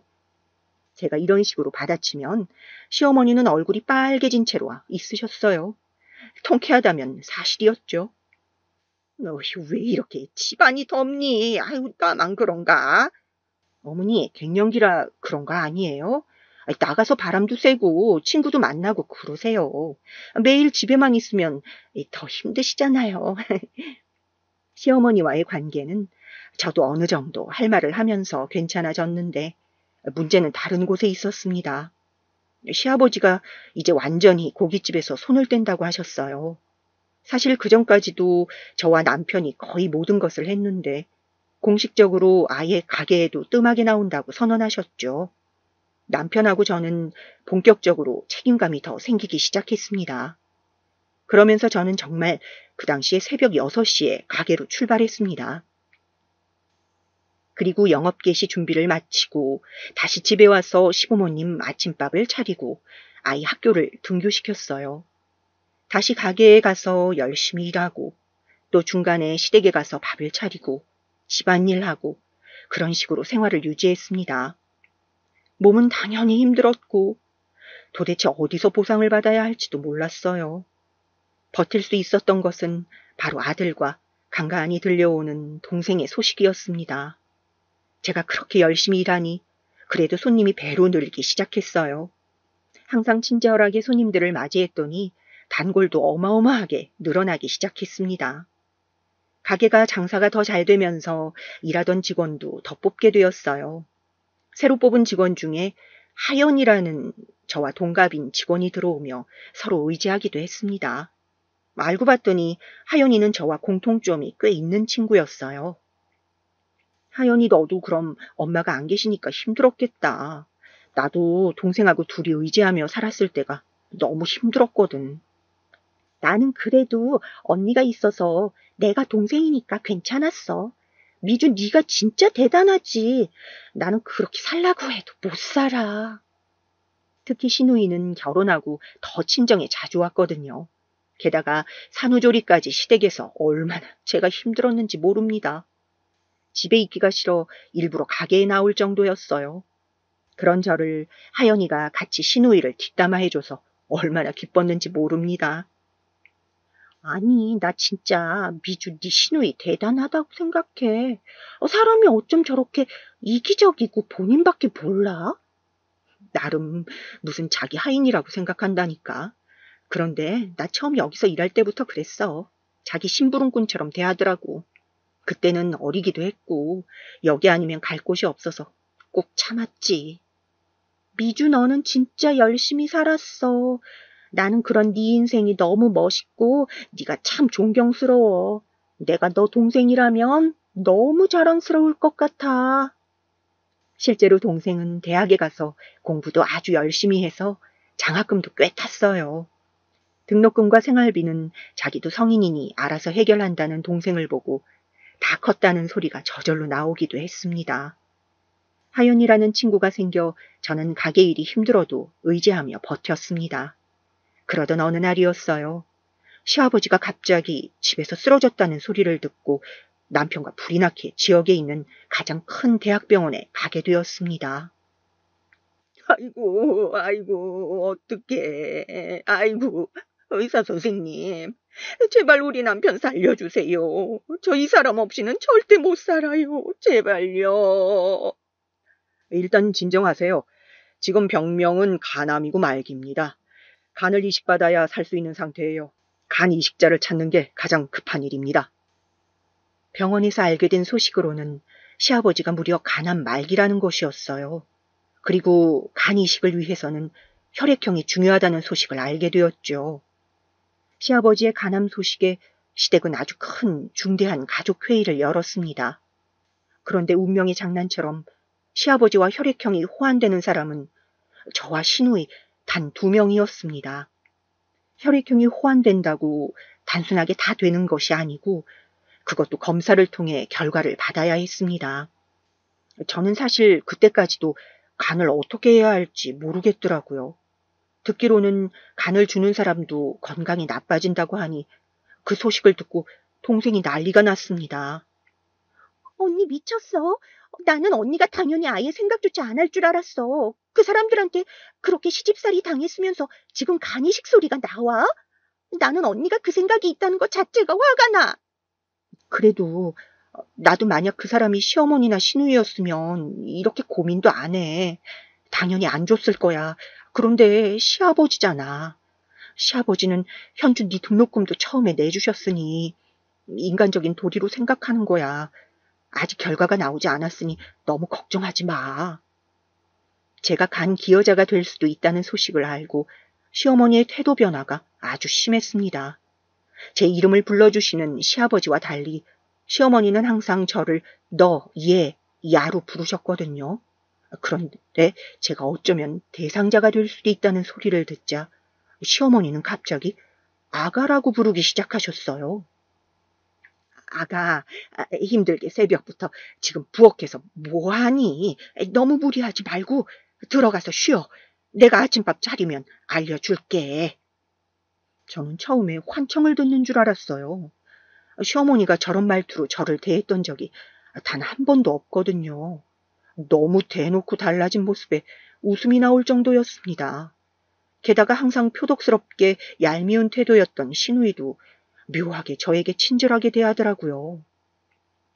옳게, 저번에 보니까 딸기 좋아하는 것 같아서 내가 사왔어. 이거 백화점 지하에서 산 거라 진짜 비싼 거고 맛있다. 저번에 선물 받아서 먹었는데 너무 맛있어서 놀랐잖아. 이거 먹고 오늘도 좋은 하루 보내. 너무 확연하게 달라진 시댁 식구들을 보며 저는 기가 차서 말도 나오지 않았습니다. 그렇게 시누이와 저는 둘이 경건하게 간이식 대상자 검사를 하게 되었어요. 그리고 결과가 나오자 다들 아주 놀랐습니다. 왜냐하면 시누이는 대상자 적격 심사에서 탈락하게 되었거든요. 그 말은 제가 아니면 시아버지는 간을 당장 이식받을 수 없다는 사실이었어요. 물론 적격자를 찾으려면 찾을 수는 있지만 아주 긴 대기를 기다려야 했죠. 시아버지가 초기도 아니고 말기였으니 하루가 급한 상황이었어요. 이 소식을 듣고 시누이와 시어머니는 사람이 아예 딴판으로 변해서 저를 대하기 시작했습니다. 아가, 배고프면 말해. 갈비찜 해줄까? 그리고 또 뭐 필요한 거 있니? 가게도 나가지 말고 푹 쉬어.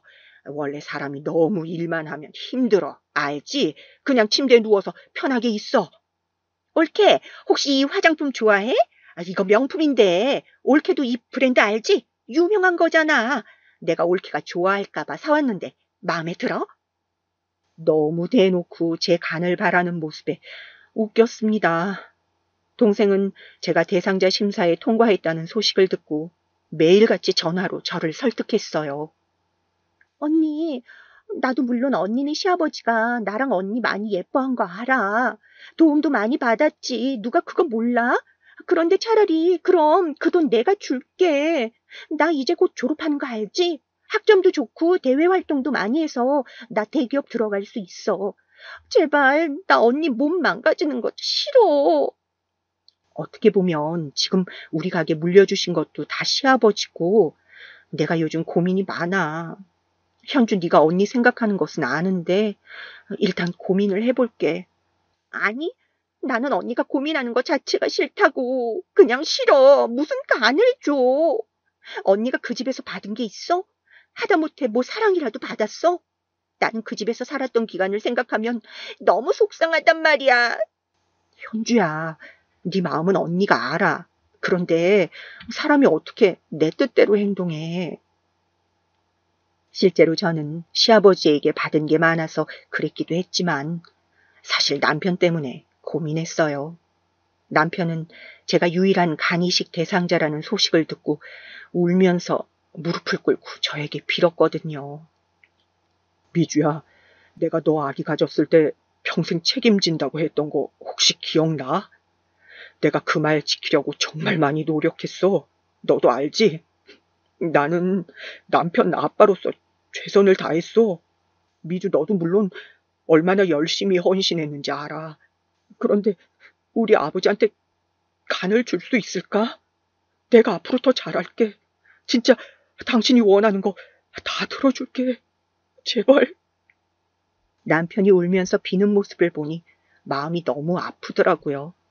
저도 물론 사람이라 그동안 당했던 시집살이를 생각하면 시어머니가 미워서라도 간을 주고 싶지 않았습니다. 하지만 시아버지와 남편을 생각하니 큰 용기를 낼 수 있었어요. 그렇게 저는 중대한 결정을 내리게 되었습니다.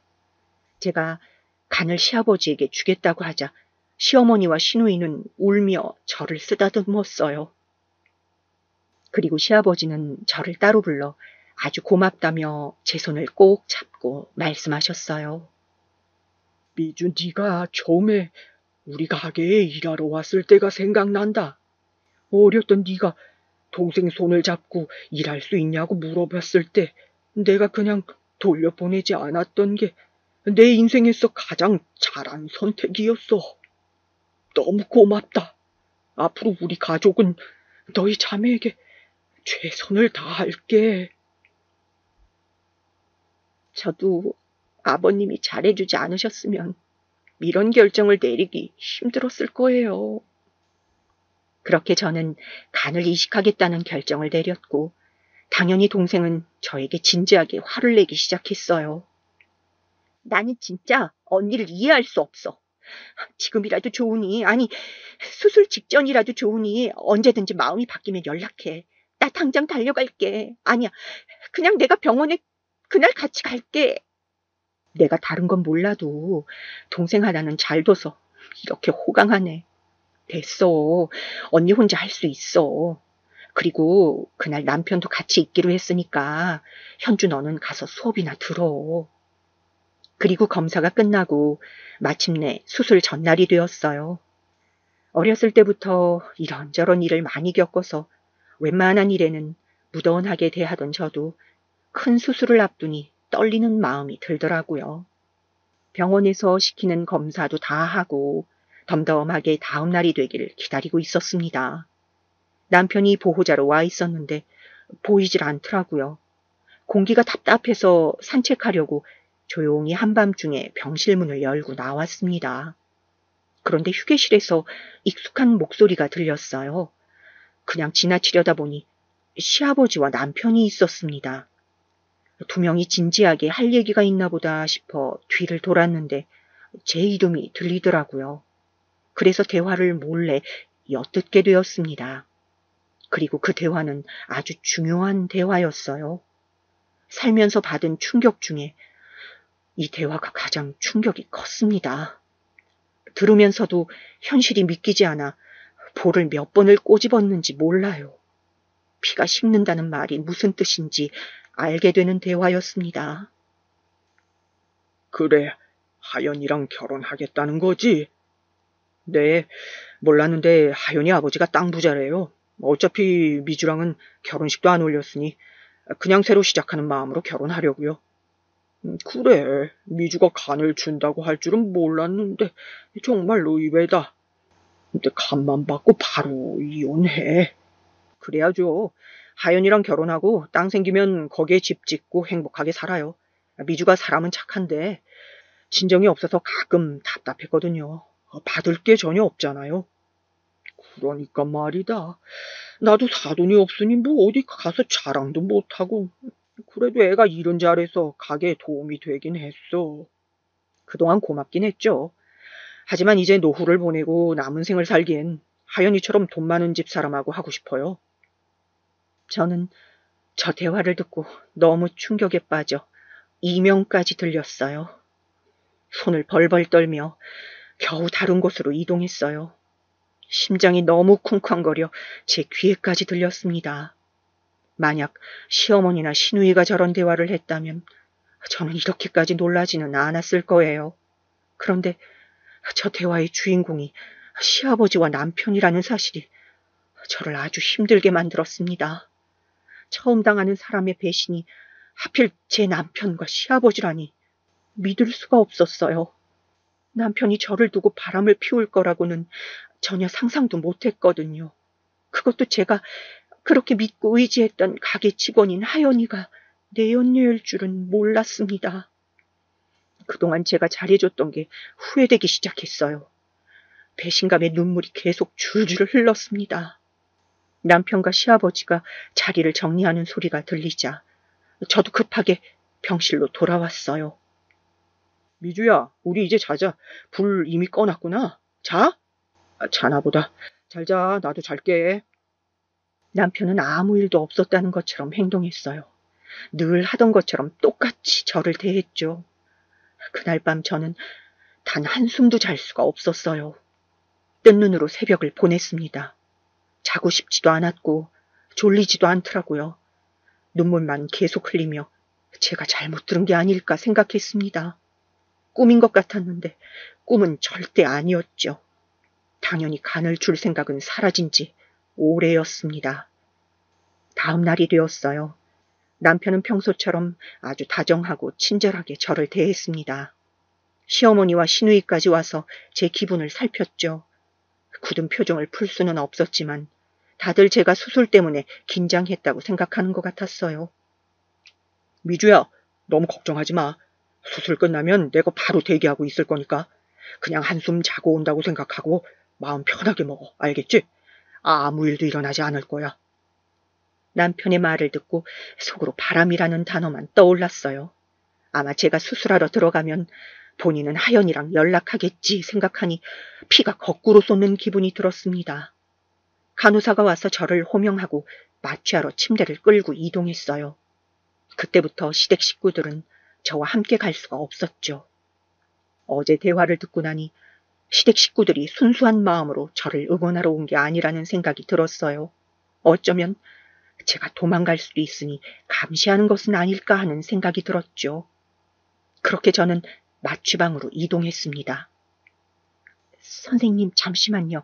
저 지금 화장실이 너무 급해서요. 바로 다녀올 테니 잠시만 기다려주세요. 저는 화장실을 가겠다고 하고 나온 후 뒤도 돌아보지 않고 병원을 빠져나왔어요. 다행히 시댁 식구들은 전혀 마주치지 않았습니다. 일단 병원 밖으로 가서 행인에게 부탁해서 전화를 빌렸어요. 현주야, 언니야, 나 지금 수술 포기하고 나왔어. 말하자면 긴데 일단 어디야? 언니 데리러 와줄 수 있어? 언니, 나 1층이야. 내가 언니 보러 간다고 했던 거 기억나? 나 지금 남자친구랑 있어서 언니 데리러 갈 수 있어. 우리 차 타고 왔거든. 언니 정확히 어디야? 저는 동생과 동생 남자친구의 도움을 받아 무사히 동생 집으로 갈 수 있었어요. 가는 내내 동생은 믿을 수가 없다며 잔뜩 흥분했습니다. 형부 그렇게 안 봤는데 진짜 무서운 사람이다.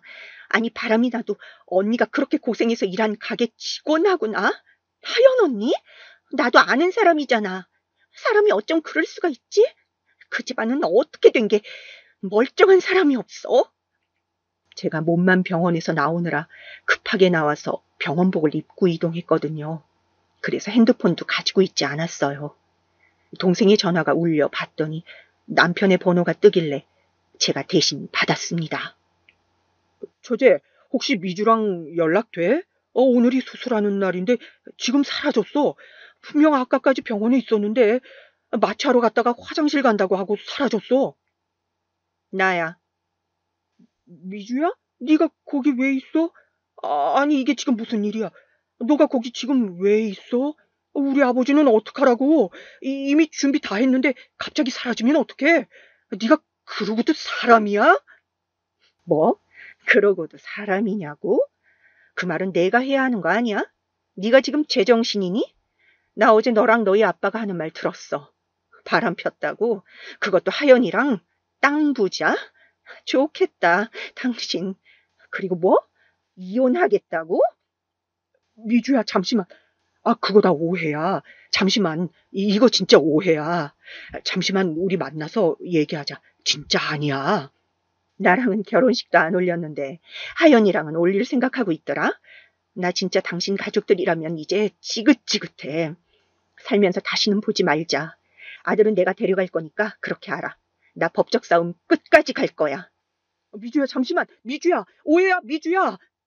제 이름을 애타게 부르는 남편의 전화를 매몰차게 끊었어요. 눈물이 많이 나왔지만 그래도 제 소중한 간을 주지 않아도 된다던 사실이 제 마음을 편하게 만들었습니다. 동생의 전화로 계속 시댁 식구들이 번갈아서 연락이 왔지만 절대 받지 않았죠. 그 뒤로 시댁을 방문하긴 했어요. 바로 이혼 서류를 제출하기 위해서였죠. 그 사람들 정말 우습지도 않더라고요. 어떻게 그렇다고 당일에 사라질 수가 있어? 네가 그러고도 사람이야? 어? 그 말은 당신 아들한테 하세요. 가게 직원하고 바람난 게 사람이에요? 내가 그동안 가게랑 시댁에 어떻게 했는지 알면서? 내가 잘못했어. 제발 한 번만 다시 생각해줘, 미주야. 제발 내가 잠시 머리가 어떻게 됐었나 봐. 미안해. 내가 너무 미안해. 됐어. 나는 이제 당신 가족들하고 할 말 없어. 하연이와도 마지막으로 얼굴을 보고 얘기했어요. 하연이는 저에게 미안하다고 고개를 들지 못했습니다. 나는 너를 진짜 평생 나와 함께할 인연이라고 생각했어. 그런데 어떻게 네가 이러니? 내가 그동안 네 편이 많이 봐줬다고 생각하는데. 미안해. 내가 결혼하고 싶어 했던 거 알잖아. 순간 눈이 멀었었나 봐. 정말 미안해. 미주 너한테는 할 말이 없어. 다행히 이혼 서류는 잘 처리되었어요. 아들도 엄마인 저를 따라가겠다는 마음이 확고해서 통쾌했답니다. 무엇보다 저 집안과 인연을 끊을 수 있다는 게 얼마나 기쁜지 몰라요. 더는 시집살이를 당하지 않아도 되고 가게에 새벽부터 나가서 일하지 않아도 된다니 속이 다 시원합니다. 인생사는 인과응보라고 하죠. 제가 가게에 안 보이자 소문이 확 퍼졌다고 하더라고요. 그렇게 잘 됐던 고깃집이 완전히 망해서 손님이 별로 오지도 않는다는 말을 듣고 얼마나 통쾌했는지 모릅니다. 지금 저는 지방에서 혼자 살고 있는데요. 아마 다음 달이면 동생과 집을 합쳐 서울에서 새로운 시작을 할 것 같아요. 동생은 지금 만나는 친구와 결혼 예정인데 그 전에 저와 같이 지내고 싶다고 하더라고요. 서울에서 새로운 제 삶이 정말 기대가 돼요. 지긋지긋한 시댁 사람들에게 벗어난 제 인생을 여러분도 응원해 주셨으면 좋겠습니다. 제 사연은 여기까지인데요. 들어주셔서 정말 감사합니다. 행복한 하루 보내시길 바랄게요.